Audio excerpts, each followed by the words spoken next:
అందరికీ తెలుసు, నెల్లూరులో బారా షాహిద్ దర్గా రొట్టెల పండుగ గురించి ఈ రాష్ట్రంలో పక్క రాష్ట్రాల్లో తెలియని వాళ్ళు ఎవరు లేరు. ఈ నెల 17వ తేదీ నుంచి వారం రోజులు యాక్చువల్గా బారా షాహిద్ దర్గా దగ్గర రొట్టెల పండుగ జరుగుతుంది. దాదాపు ఒక 20 లక్షల మంది భక్తులు యాక్చువల్గా ఇక్కడికి రావడం జరుగుతుంది. ఎంతో పవిత్రమైన స్థలం. ఇక్కడ కుల మతాలకు సంబంధం లేకుండా అన్ని కులాల వాళ్ళు వస్తారు. ఈ యొక్క రొట్టెల పండుగ, ఈ బారా షాహిద్ దర్గా ప్రత్యేకత ఏంటంటే, బారా షాహిద్ దర్గా పక్కనే స్వర్ణాల చెరువు ఉంది. స్వర్ణాల చెరువులో ఒకరు రొట్టెలు వదిలితే మరొక రొట్టెలు పట్టుకుంటారు. ఆ రొట్టెలు పట్టుకునేటప్పుడు ఏదో కోరిక, అంటే చదువు విషయం, పెళ్లి విషయం, లేకంటే ఫ్యామిలీ విషయం, ఏదో కోరుకుని యాక్చువల్గా రొట్టెలు పట్టుకోవటం. ఆ పట్టుకున్న వాడు కోరిక తీరితే మళ్ళీ నెక్స్ట్ వచ్చి మళ్ళీ వాళ్ళు రొట్టె వదులుతారు, దాన్ని కోరి పట్టుకుంటారు. అలాంటి ఆనవాయితీ, అటువంటి నమ్మకం. ఇది సంవత్సరానికి భక్తుల సంఖ్య పెరుగుతుందంటే వాళ్ళు ఏదైతే అనుకున్నారో అవి అయినాయని అనే నమ్మకంతో ఈరోజు ఈ బారా షాహిద్ దర్గా దగ్గర ఈ రొట్టెల పండుగ జరుగుతుంది. ఇది 414 సంవత్సరాలకు పైగా చరిత్ర కలిగిన ఈ దర్గా. దీనికి 2014 నుంచి 19 దాకా నేను మినిస్టర్గా ఉన్నప్పుడు ఎంతో డెవలప్ చేశాం. ఎందుకంటే 2014 ముందు ఆ బారా షాహిద్ దర్గా దగ్గరికి అసలు రొట్టెల పండుగ రావాలంటే భయపడేవాళ్ళు. ఎందుకంటే ఆ నీళ్ళలో పురుగులు, అక్కడే లారీలు కడిగేవాళ్ళు, కార్లు కడిగేవాళ్ళు, అక్కడే టాయిలెట్స్, అక్కడే యూరిన్. అలాంటిది ఆ రోజు మేయర్గా ఉన్న అజీజ్ గారు ఉండేవారు. వారి యొక్క దీంతో ఆ ఏరియా మొత్తాన్ని చక్కగా ఆడ ఘాటు కట్టాము.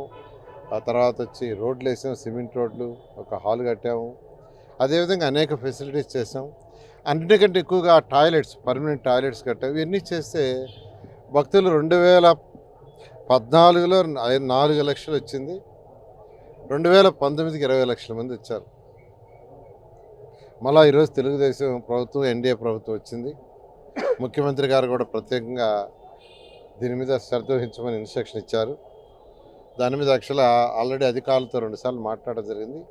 ఇవాళ మళ్ళా కలెక్టర్ గారి యొక్క ఆధ్వర్యంలో ఈరోజు దాని మీద డీటెయిల్గా డిస్కస్ చేసి వచ్చిన ఎవరికి కూడా డ్రింకింగ్ వాటర్ ఇబ్బంది లేకుండా, తర్వాత టాయిలెట్స్కి సంబంధించి, ఎందుకంటే ఇంతమంది వచ్చేటప్పుడు ఎక్కువగా ఇబ్బంది పడేది టాయిలెట్స్, పరిసర ప్రాంతాలు హైజీనిక్ ఉండేటట్టుగా, అదేవిధంగా హెల్త్కి సంబంధించి కూడా అటు గవర్నమెంటు, తర్వాత ప్రైవేట్ అంబులెన్స్లు అవన్నీ ఉండేటట్టుగా, fire department, electricity department, disable వాళ్ళు ఎవరైనా ఉంటే వాళ్ళకు కూడా ఇబ్బంది లేకుండా చేసేటట్టుగా, ఎవరైనా స్వచ్ఛంద సంస్థలు వచ్చి ఫుడ్ పెట్టేటట్టుకైతే దాన్ని కూడా యాక్చువల్గా ఇన్వైట్ చేసి ఆ క్వాలిటీ ఉండే ఫెసిలిటీ ఏర్పాటు చేయడం, ఇవన్నీ యాక్చువల్గా ఈరోజు కలెక్టర్ గారి ఆధ్వర్యంలో అన్ని డిపార్ట్మెంట్తో డిస్కస్ చేయడం జరిగింది. దాదాపు 95% వర్క్స్ అన్నీ కంప్లీట్ చేశారు. కేవలం ఒక 5% ఉంది. అది కూడా రేపు ఈవినింగ్ అన్నీ కంప్లీట్ చేసి ముందుకు పోయేటట్టుగా ఏర్పాటు చేయడం జరిగింది. Thank you. ఈరోజు మంత్రి గారు ఈ రొట్టెల పండుగ పైన కలెక్టర్ గారితో, మరి జిల్లా అధికారులతో, మంత్రి గారు, మరి అలాగనే రూరల్ నుంచి గిరిరెడ్డి గారు వచ్చారు.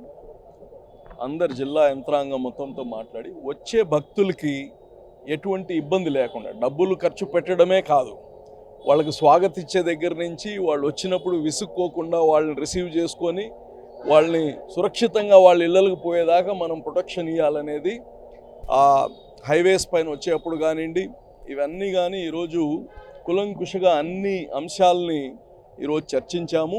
ప్రజలకి, వచ్చిన వాళ్ళకి ఎటువంటి ఇబ్బంది లేకుండా అన్ని విధాలుగా ఏర్పాట్లు ఇటు రూరల్ నుంచి ఇటు మంత్రి గారు ఇద్దరు కలిసి దీన్ని సమీక్ష చేస్తూ దీన్ని కంప్లీట్గా వచ్చిన వాళ్ళందరూ సురక్షితంగా, సంతోషంగా ఇంటికి పోయేటట్టుగా ఏర్పాటు చేస్తున్నాం. Thank you.